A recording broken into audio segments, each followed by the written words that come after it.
Hey guys, how's it going? TJ here with Dead History, and welcome to our next presidential series installment. Here with Henry today, of course. Hi! And we're going to be taking a look at the man behind us. Who is it, Henry? Howard Taft. That's right, William Howard Taft. And what number president is he? 27. That's right, the 27th president of the United States, the man behind us, William Howard Taft. But first, before we get into William Howard Taft, what do the people have to do, Henry? Hit that sub down below, leave all your comments and questions, hit that bell, and give us a thumbs up. That's right. Hit subscribe down below. Comments, questions, leave them. We love them. Hit that little bell because you're going to be notified every time we release a new video, which is when, Henry? Every single week. Every single week. That's right. So now, here we go. We're going to get into the 27th President of the United States, William Howard Taft. And this is... Dead History. Dead History.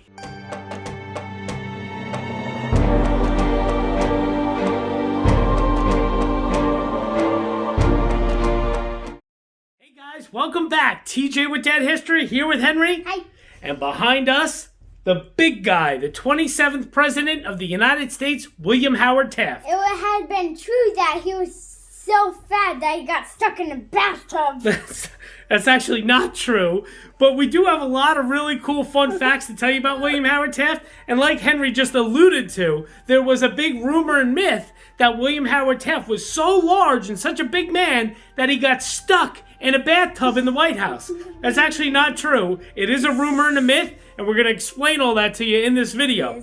But some really cool things about William Howard Taft, such as his lifelong dream was not to become President of the United States. It was to become a Supreme Court Justice. And he actually accomplished that goal. Yes, he did. Yes, so.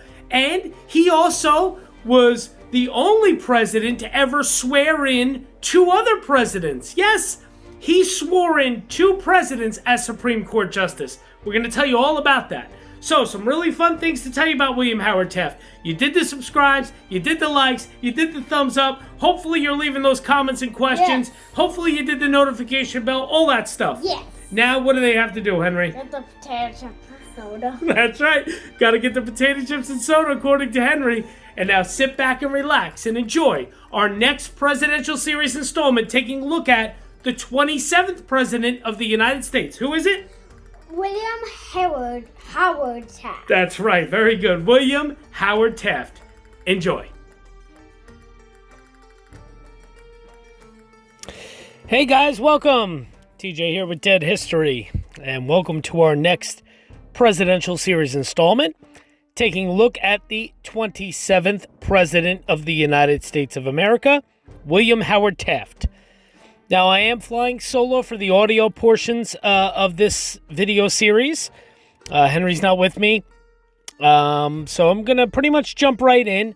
Our Taft videos probably will not be nearly as long as our Teddy Roosevelt videos were. Nothing, not to discredit or to knock Taft. It's just he only did serve one term, and doesn't have nearly the legacy, so to speak, as Roosevelt did. I'm going to try to kind of pretty much go in order like I usually do. Part 1 today will be about his childhood and kind of growing up. And then, we might even go over some fun facts about him today a little bit. And then, of course, Part 2 will be more about the presidency and death and the gravesite and that sort of thing. So I'll try not to jump around too much, but here we go. So to kind of give you an overview, before I really get into the meat and potatoes, so to speak, of Taft, the Republican William Howard Taft worked as a judge in Ohio Superior Court and in the U.S. Sixth Circuit Court of Appeals before accepting a post as the first civilian governor of the Philippines in 1900. In 1904, Taft took on the role of Secretary of War in the administration of Theodore Roosevelt, who threw his support to the Ohioan as his successor in 1908. Generally more conservative than Roosevelt, Taft also lacked his expansive view of presidential power and was generally a more successful administrator than politician. By 1912, Roosevelt, dissatisfied with Taft's presidency, had formed his own progressive party, splitting Republican voters and handing the White House to the Democrat Woodrow Wilson. 9 years after leaving office, Taft achieved his lifelong goal when President Warren Harding appointed him Chief Justice of the U.S. Supreme Court. And he held that post until just before his death, which occurred in 1930, which obviously we'll get into later. So that's just kind of a little brief overview of Taft. And now we're really going to get into the meat and potatoes of things. So William Howard Taft, he was born on September 15th of 1857 in Cincinnati, Ohio, to Alphonso Taft and Louise Torrey. The Taft family was not wealthy, living in a modest home in the suburb of Mount Auburn. Alphonso served as a judge, an ambassador, and as war secretary and attorney general under President Ulysses S. Grant. William Taft was not seen as brilliant as a child, but he was a hard worker. His demanding parents pushed him and his four brothers toward success, tolerating nothing less. He attended the Woodward High School in Cincinnati, and at Yale College, which he entered in 1874, the heavy-set, jovial Taft was popular and an intramural heavyweight wrestling champion. One classmate said he succeeded through hard work rather than by being the smartest, and had integrity. He was elected a member of Skull and Bones, the Yale secret society co-founded by his father, one of three future presidents, with George H.W. Bush and George W. Bush to be a member. In 1878, Taft graduated second in his class of 121. He attended Cincinnati Law School and graduated with a Bachelor of Laws in 1880. While in law school, he worked on the Cincinnati commercial newspaper, edited by MURAT HALSTEAD. Taft was assigned to cover the local courts and also spent time reading law in his father's office. Both activities gave him practical knowledge of the law that was not taught in class. Shortly before graduating from law school, Taft went to Columbus to take the bar examination, and he easily passed. So that's just kind of another little overview and synopsis of Taft and, early on. As I said, born on September 15th of 1857 in Cincinnati, Ohio. His father, Alphonso, he was a prominent Republican attorney who served as Secretary of War and Attorney General. Mentioned that under Grant. Then his father was also ambassador to Austria and Hungary and Russia under President Chester A. Arthur. So pretty cool stuff there. Of course, I noted that William Taft was admitted to the Ohio bar in 1880, and he entered private practice in 1886, and then he entered private practice. In 1886, William Taft married Helen Nettie Herron, the daughter of another prominent local lawyer and Republican Party activist. The couple would have 3 children. And I'm going to read you a little bit about that right now. William Howard Taft married Nellie on June 19th of 1886 at the home of the bride's parents in Cincinnati. The wedding was performed by the Reverend D.N.A. Hughes of Zanesville, Ohio. Taft's younger brother, Horace Taft, was the best man. The couple honeymooned one day in New York City and 4 days at Seabright, New Jersey, before setting off on a 3-month tour of Europe. On the return, they settled in Cincinnati. Nellie Taft encouraged her husband's political career despite his often stated preference for the judiciary. However, she welcomed each step in his judicial career: state judge, Solicitor General of the United States, and the Federal Circuit Court judge. In 1900, Taft agreed to take charge of American civil government in the Philippines as Governor General from 1900 to 1903. Nellie Taft moved with their children to Manila, where she tried to reconcile with the local population by showing respect to the culture of the Philippines by learning the language, wearing a native Filipino costume, and inviting Filipinos to social events.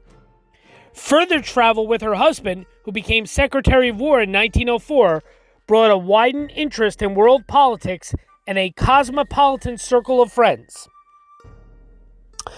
The Tafts, they had 2 sons and a daughter. Robert A. Taft was a politician and statesman. Helen Taft Manning was an educator. And Charles Phelps Taft II was a civic leader. Nellie Taft was actually the first lady to ride in her husband's inauguration parade, which she did despite the adverse weather. So, pretty cool stuff. Married Nellie Taft, it was Helen Taft, but she was known as Nellie. Nellie Taft, and they had 3 children together. So, fun stuff there. So, a little bit more about Taft and growing up and, what got him to where he was in the White House and then eventually a Supreme Court justice. From early in his career, Taft aspired to a seat on the U.S. Supreme Court. His ambitious wife, meanwhile, set her sights on becoming First Lady. With her encouragement, Taft accepted several political appointments, beginning in 1887 when he was named to fill the term of a judge in Ohio Superior Court. He was elected to a 5-year term himself the following year. Other than the presidency, it would be the only office Taft ever obtained through a popular vote. In 1890, he was appointed as U.S. Solicitor General, the 3rd highest position in the Justice Department. 2 years later, he began serving as a judge on the U.S. 6th Circuit Court of Appeals, which had jurisdiction over Ohio, Michigan, Tennessee, and Kentucky. So, again, pretty cool stuff interesting stuff regarding Taft. So now, talk about, his early life. There was something funny I had read, actually, that said, he went to Woodward High School. I believe that was in Cincinnati. And the article I read said, yup, that Woodward High School. So I guess pretty fun stuff. A couple little things I'll read about him. Just some fun little facts. He was super smart. Taft attended Yale College, where he ranked 2nd out of a class of 121 students. Later pursued a law degree in Cincinnati, as I said. He worked as a Cincinnati beat reporter. Taft covered courthouse news for the Cincinnati Commercial to help pay his way as a law student. As I said, he did prefer the judicial branch to the executive. Now, this kind of goes with his presidency, but I'll kind of do this right here. He served as the 27th president, as we know, but William Taft was famously quoted as preferring law to the presidency. So he did serve as Chief Justice in the Supreme Court from 1921 to 1930, and we're gonna get into this in part 2 as well. He is the only person to ever have held both positions. So definitely quite a remarkable feat, regardless of anything that could be said about Taft. Remarkable feat to be president and United States Supreme Court justice. He was the first in a powerful political dynasty. Taft's son Robert was an influential senator known as Mr. Republican, and Taft's great-grandson William Howard Taft IV worked for both Ronald Reagan and George W. Bush. So, pretty cool stuff there. Let me see what else we got here. As I had said, his goal was to be a Supreme Court justice. Taft's father, Alfonso Taft, he was a former U.S. Attorney General and a distinguished judge himself. And Taft was appointed a federal circuit judge at just 34 years old. Taft is the only former U.S. Solicitor General to become president. 5 Solicitor Generals eventually joined the Supreme Court, with Elena Kagan as the most recent example. Taft was Solicitor General in the Benjamin Harrison administration at the age of just 32 years old. So pretty cool there. As I said, Nellie Taft, Taft's wife, may have motivated him to seek a political career. Historians believe that Helen Nellie Herron saw a broader career for her husband beyond a series of judicial appointments and encouraged him to accept positions that got him off of the bench and into Washington political circles. As I had said, President McKinley brought Taft into the national political arena. We're going to get into this more in a second, but McKinley asked Taft to head a commission overseeing the newly acquired Philippines territory, 1900, and he left his federal judgeship to become Governor General of the Philippines. Pretty cool stuff there. Let's see what else. Just trying to read some more things. Let me see. Okay, let's get into what McKinley, appointing Taft. In early 1900, President William McKinley called Taft to Washington and tasked him with setting up a civilian government in the Philippines, which had become a U.S. protectorate after the Spanish-American War in 1898. Though hesitant, Taft accepted the post of chairman of the Second Philippine Commission with the knowledge that it would position him well to advance further in national government. Taft's sympathetic administration in the Philippines marked a dramatic departure from the brutal tactics used there by the U.S. military government since 1898. Beginning with the drafting of a new constitution, including a Bill of Rights similar to that of the United States, and the creation of the post of civilian governor, he became the first. Taft improved the island economy and infrastructure and allowed the people at least some voice in government. Though sympathetic to the Filipino people and popular among them, he believed they needed considerable guidance and instruction before they could be capable of self-rule, and predicted a long period of U.S. involvement. In fact, the Philippines would not gain independence until 1946. Interesting stuff there regarding Taft. Now, after William McKinley was assassinated in 1901, President Theodore Roosevelt twice offered Taft a Supreme Court appointment, but he declined in order to stay in the Philippines. In 1904, he agreed to return and become Theodore Roosevelt's Secretary of War as long as he retained supervision of Filipino affairs.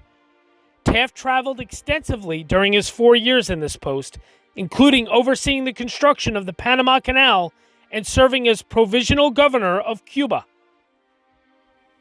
Roosevelt, who had pledged not to run for a third term in office, began promoting Taft as his successor. Though he disliked campaigning, Taft agreed to mount a presidential run in 1908 at the urging of his wife and soundly defeated Democrat William Jennings Bryan by pledging to continue the Rooseveltian program of progressive reforms. I like that, the Rooseveltian. So pretty cool. So, that was kind of his early political career. As I had touched on in the Teddy Roosevelt series and videos that we did last week, Roosevelt and Taft were very, very good friends. Roosevelt almost looked at Taft as like a little brother. They became very, very close. Roosevelt was very, very instrumental and adamant about Taft becoming his successor. And that is why Roosevelt pushed hard for Taft to run for president. And Roosevelt was probably the biggest reason that Taft was elected president when he was. So pretty cool there.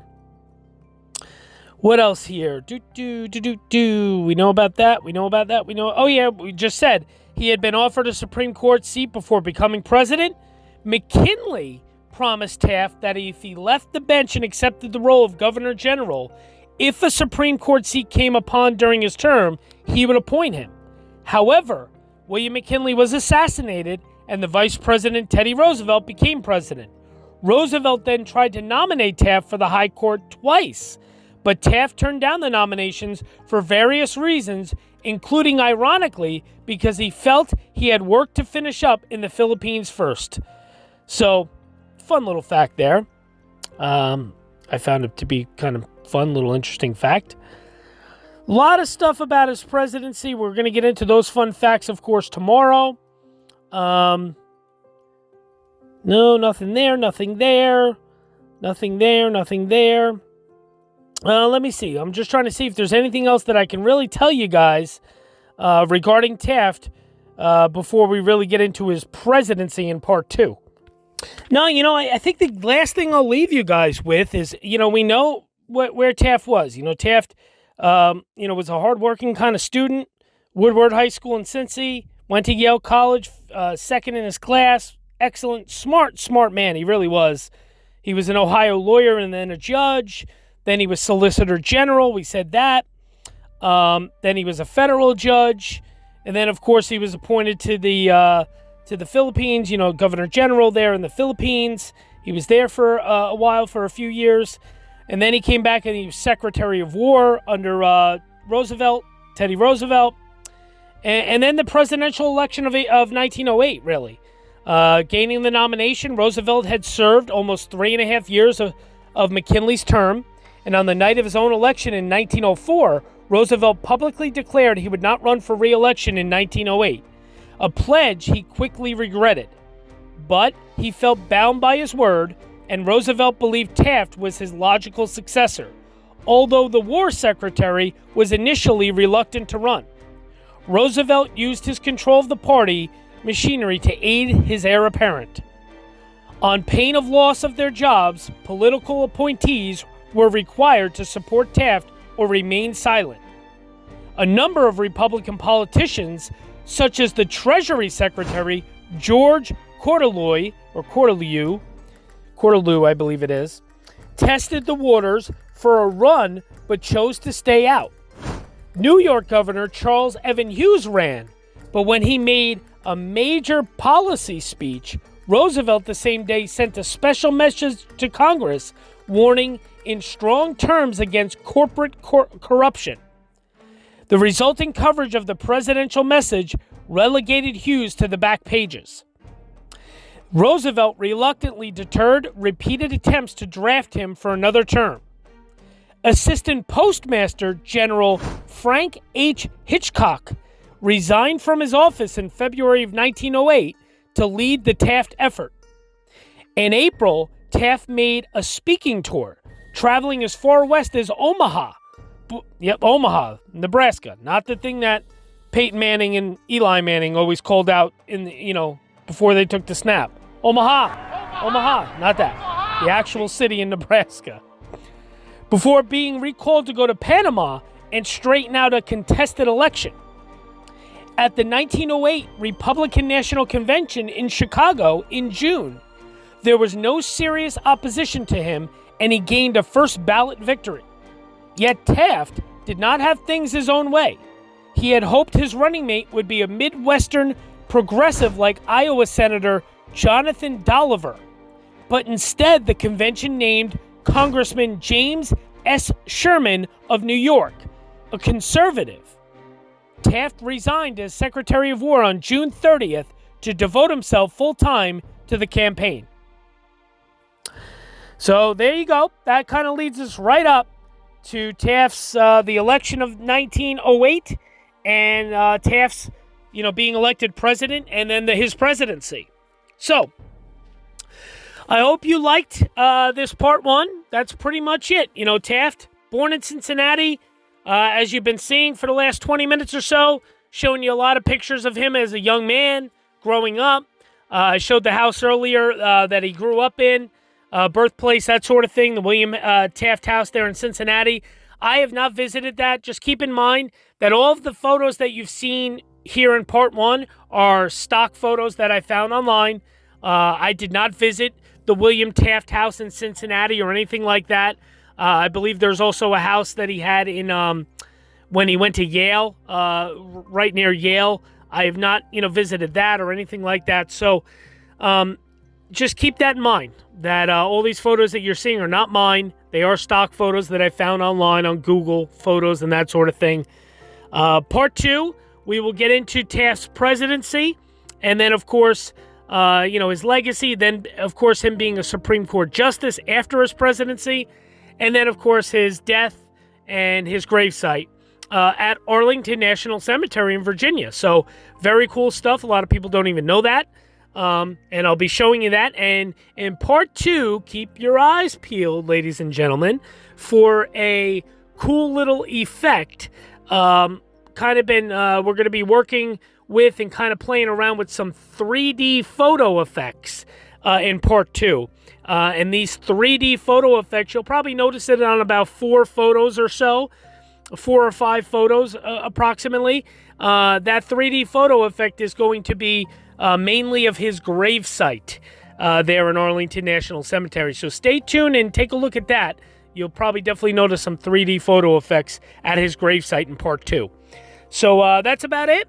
Part 1, the young youth, childhood, and political rising of William Howard Taft, our 27th President of the United States. Thanks for joining.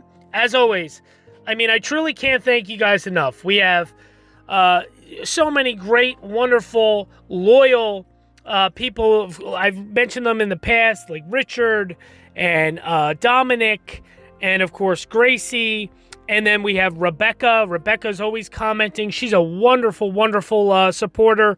And then we even have a really nice man from all the way over from the UK, from England, Les. Les is a big supporter of ours, and yes, he's watching from across the pond, as they say, over there in the UK. So thank you so much, Les, for tuning in. It's awesome to know that we're reaching people even over in Europe. It's a wonderful thing. So thank you for all the support. Can't thank you guys enough. I will see you tomorrow for part 2. Stay tuned. Keep everything coming. Comments, questions, likes, subscribes. Tell your friends. Tell your friends. Tell your friends. Tell everybody you know. If you like this channel, please pass it along to people. We love the growth. It's wonderful. Thanks so much, and we will see you tomorrow. Thanks, guys. Bye-bye.